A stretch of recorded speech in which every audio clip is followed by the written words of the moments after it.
예, 여러분 안녕하십니까? 새해 벽두부터 민주당의 이낙연 대표가 이명박, 박근혜 대통령에 대한 사면론을 꺼내서 정치권이 발칵 뒤집어졌습니다. 이낙연이 사면론을 꺼내게 된 배경이 어디에 있느냐? 또 여당, 야당, 많은 사람들이 의견들이 찬반으로 나뉘면서 사면론이 무슨 핵폭탄처럼 정치권을 강타했습니다. 먼저 이낙연이 사면론을 꺼내게 된 배경은 어디에 있느냐?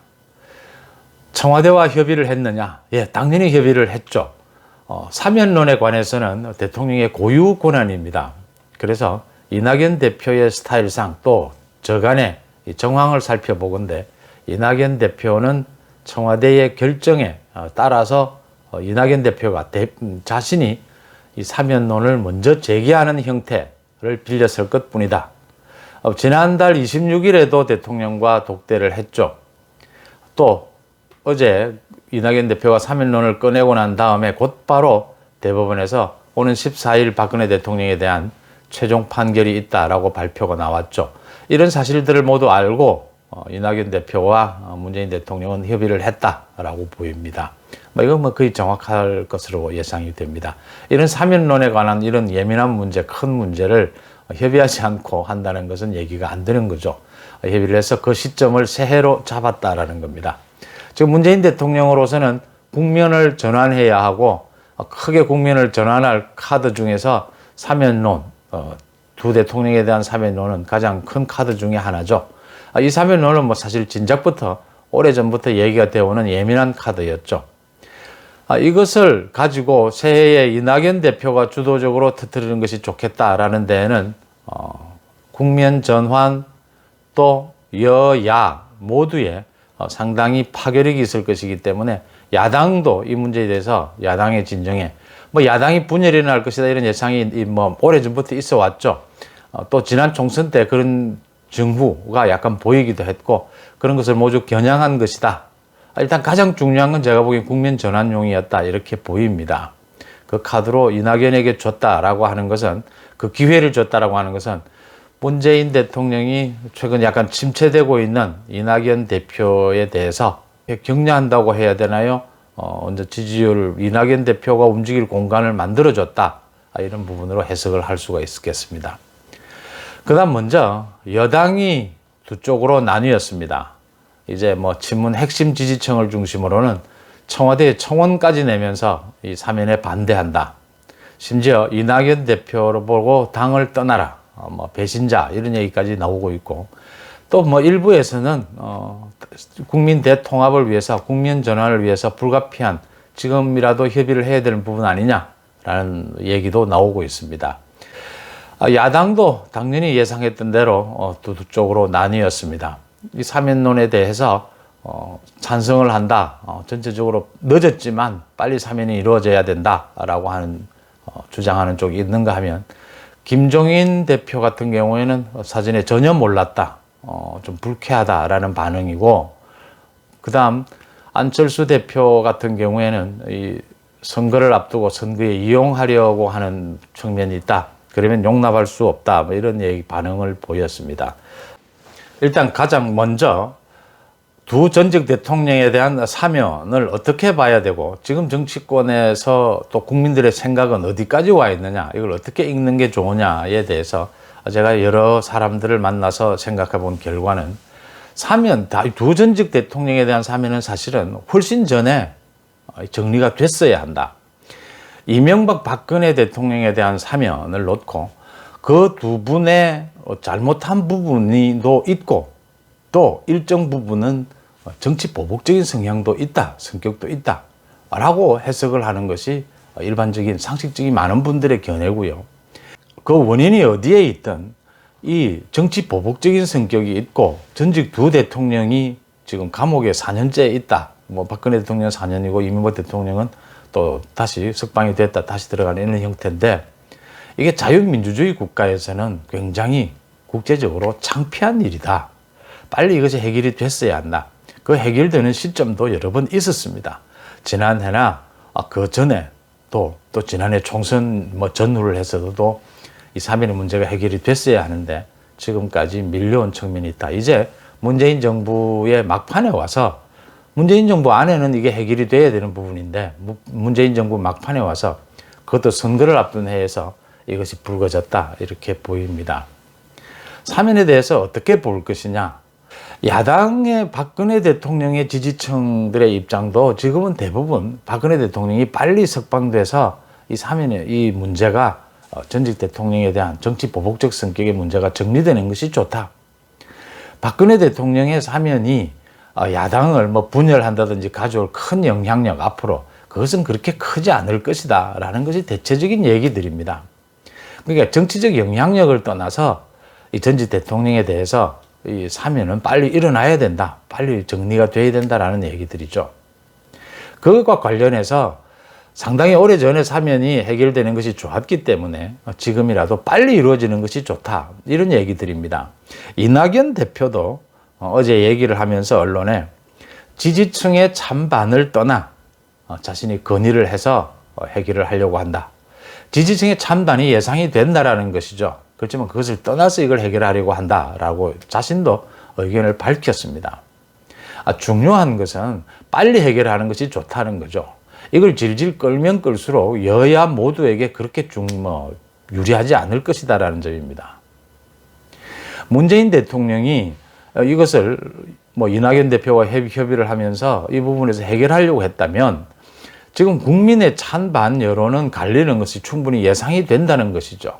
그럼 이걸 여론투표, 여론조사를 해서 결정할 부분은 아니지 않습니까? 그러면 결정을 하고 그 다음에 여론에 대해서 설득 작업을 하는 것이 이런 일의 순서다라는 것입니다. 그렇다면 오는 14일 날 박근혜 대통령에 대한 최종심이 나오게 되면 3.1절 얘기도 하는데 그렇게까지 또 꼭 가지 않아도 또 설도 있고요.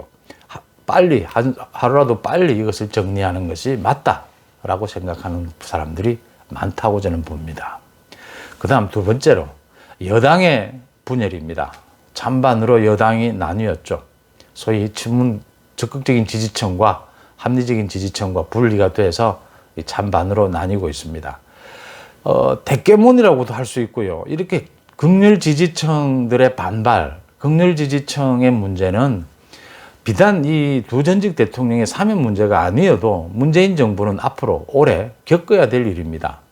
문재인 정부가 앞으로 선거를 하고 이제 정권을 마무리하는 단계에서는 지금 기존의 극렬 지지층과 어느 정도 계속해서 틈이 벌어질 수밖에 없다 저는 이렇게 봅니다. 그걸 저는 며칠 전에 유튜브에서 이전에 대깨문들과 헤어져야 할 시간, 헤어지는 시간 아니냐 이렇게 봤는데 그게 어쩔 수가 없죠. 지지율이 지금 문재인 대통령의 60% 70%가 된다면 이 대깨문들과 같이 갈 수 있습니다. 그런데 지금 지지층은 30%대로 무너져 있습니다. 이런 상황에서는 극렬 지지층의 얘기를 듣고 정치를 할 수는 없게 되죠. 앞으로 이런 사안들이 계속해서 생기면서 선거를 거치면서 극렬 지지층과 문재인 정부가 가는 방향은 달라질 것이다. 그 갈등은 어쩔 수 없는 부분이다. 이렇게 보입니다. 그 다음 야권입니다. 야권에서 지금 대부분 탄핵에 찬성을 했던 사람들이나 탄핵에 반대를 했던 사람들이나 모두 빨리 사면은 이루어져야 된다라고 대부분 다 이야기를 합니다. 그리고 사면이 앞으로 정치적으로 크게 영향을 끼치지 않을 것이다. 저도 거기에 동감을 합니다. 끼친다고 해도 지역적으로나 일부분 소폭에 그칠 것이고 그 소폭에 그치는 문제는 지난 총선에서도 보셨다시피 다른 이슈들에 의해서 뭉쳐가는 전체로 그럴 것이다. 이렇게 예상이 됩니다. 지금 대부분 다 찬성을 하고 사면이 빨리 이루어져야 된다라고 하는데 안철수 그다음 김종인 위원장이 좀 시큰둥한 반응이죠. 저는 그건 잘못됐다고 봅니다. 박근혜 이명박 대통령에 대한 사면에 대해서 아직 입장 정리가 되지 않았다고 보입니다. 김종인 위원장의 경우에 며칠 전에 사과까지 했어요. 사과까지 한 마당에 이게 갑자기 터져 나오니까 상당히 당황하는 모습인데 또 안철수, 김종인은 상당히 우리가 중도층으로 지금 확장을 꾀하는데 이것이 어떤 영향을 미칠 것이냐 이런 계산을 하다 보니까 여러 가지 시큰둥한 반응이 나왔는데 그것은 잘못된 것이다. 또 당황하는 것은 준비가 덜 된 것이다라고 봅니다. 이겁니다. 안철수 대표의 경우에요. 안철수 대표는 지금 야권에서 서울시장 후보로서 상당히 앞서가는 일이지 않습니까? 그 1위가 된 데에는 제가 어제 유튜브에서 칭찬도 했었는데 오늘은 또 이 안철수 대표가 좀 잘못했다고 이야기를 할 수밖에 없게 됐는데요. 잘못한 건 잘못한 것이죠. 근데 크게 잘못한 것은 아니니까 빨리 바꾸면 된다 이렇게 보입니다. 안철수 대표가 지금 지지율 1위가 되고 야권 지지층에 그래도 약간의 뭐 이렇게 설득력이 있는 것은 야권 전체에 단일 후보를 만들자. 거기에 자기가 희생되겠다. 자기 후보가 돼도 좋지만 되지 않는다 해도 단일 후보를 만들어진다면 자기는 거기 지원하겠다. 그거죠. 다시 말씀드려서 안철수 후보가 중도층의 지지층에서는 강하다는 평 아닙니까? 그러면 기존 보수 우파 쪽에도 이제는 안철수가 가슴을 열고 자기가 뭐든 자기를 지지해 달라고 호소하겠다. 이제 소통하겠다라는 각오를 드러낸 것이지 않습니까? 그러면 이 문제에 대해서 이렇게 접근할 것이 아니고 사면 반가운 일이다. 늦었지만 빨리 사면이 이루어져야 한다. 그 다음에 빨리 이루어지지 않는다면 이제 선거에 이용하려고 한다라고 공격할 수가 있는 겁니다. 빨리 이루어지도록 하루라도 빨리 이루어지는 것이 옳다. 뭐 인권의 문제로 보거나 두 전직 대통령의 연세로 보거나 뭐 이게 뭐 17년, 20년형을 받는 것, 이 정치 보복은 분명히 있는 거거든요. 이런 부분들을 안고 갈 수는 없다라고 할 수 있는 거고요. 김종인 대표도, 김종인 위원장도 이 문제에 대해서 시큰둥할 이유가 전혀 없다. 저는 그렇게 봅니다. 지금 뭐 영수회담을 놓고 물밑에서 여러 가지 협의가 오갈 텐데 이런 문제까지도 포함해서 영수회담에 참여하는 것이 좋으냐 안 하는 것이 좋으냐를 결정하는 게 맞다. 영수회담을 통해서 여야 대표가 함께 사면을 연원하는 것도 맞다. 이렇게 봅니다. 뭐 영수회담을 가야 되느냐 말아야 되느냐는 뭐 이건 뭐 거래라고 해야 되나요? 정치적으로. 지금 김종인 입장에서 뭐 청와대에서 내놓는 뭐 선물이 많다면 뭐 사면을 비롯해서 여러 가지가 있다면 굳이 국민을 전환하는데 뭐 야당이라도 뭐 우리는 국민 전환하지 않겠다고 있을 수는 없는 것 아닙니까? 판단이 있겠지만 뭐 남는 게 있어야 가죠. 사실은 첫 그 영수회담일 텐데 그런 부분을 놓고 의논할 필요는 있다. 충분히 협의해 볼 필요가 있다. 이렇게 보입니다. 김종인 위원장의 입장에서도 빠른 사면이 있는 것이 좋다. 사면은 사면대로 있고 또 중도층 또 이 여당 지지층을 향한 확장은 확장대로 해간다. 이 기본적인 자세를 갖고 어차피 출발을 해야 되는 것 아닙니까? 이것은 정리되어야 되는 부분들이죠. 여기서 당황해야 할 이유는 없다. 이렇게 보입니다. 지금 뭐 선거에 이용하려고 하지 않느냐, 야당 분열용이 아니냐, 뭐 여러 가지 뭐 계산들이 나옵니다. 그렇게 큰 영향을 미치지 않는다라고 보이고요. 그렇게 본다면 앞으로 문재인 정부가 하는 모든 행동은 선거를 겨냥한 행동입니다. 그렇지 않습니까?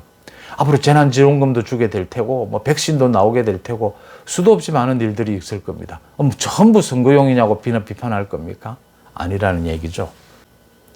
결론적으로 문재인 정부 이거 여론조사해서 결정할 부분 아니지 않습니까? 이미 늦었습니다. 지금 선거니 뭐 어떻게 해서 또 국민의 뭐 공감대가 형성돼야 된다 이런 조건을 달게 되면 잘못하면 임기 내에 이 문제를 해결하지 못하는 수가 생길 수도 있습니다. 지금이라도 얘기가 꺼낸 만큼 하루라도 빨리 사면은 좋지 않은 것이 맞다.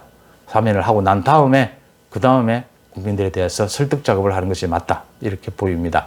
그다음 그 극렬 지지층에 대해서는 앞으로 계속 극렬 지지층을 계속 안고 갈 수는 없다는 점을 이미 알고 있을 거니까 그 부분도 정리하는 것이 맞다. 이렇게 보입니다. 그다음에 야권 김종인 위원장 뭐 또 안철수 대표 당황하고 할 필요 없다. 저는 그렇게 봅니다. 하루라도 빨리 사면이 있도록 촉구를 하고 사면이 빨리 이루어지지 않는다면은 이건 선거에 이용하려고 하는 나쁜 의도를 갖고 있다. 오히려 국론을 분열시키는 것이다. 국론을 통합하려고 하는 것이 아니라 분열시키는 것이다라고 공격할 수 있는 여지가 있는 것이다. 그다음 안철수 대표, 저는 뭐 친소 모든 것을 떠나서 객관적으로 현재 야권 전체에서 서울시장 후보로서 지금 뭐 1위를 달리고 있고 또 지금 보이고 있는 정치적 행보들에 많은 설득력이 있다 인정을 합니다. 이 부분도 빨리 자세를 바꿔서 접근하는 것에 맞다. 기존의 자유 우파에 대해서 지지를 얻지 못하고 뭐 어떻게 야권 전체의 통합, 야권 단일 후보를 얘기할 수 있단 말입니까? 중도는 중도대로, 확장은 확장대로, 또 기존의 지지층들을 안고 가려고 하는 그런 정도의 자세, 그런 정도의 뭐 정리를 하지 않고서 이런 선거를 임하는 것은 맞지 않다 이렇게 보입니다. 여러분 생각은 어떻습니까? 고맙습니다.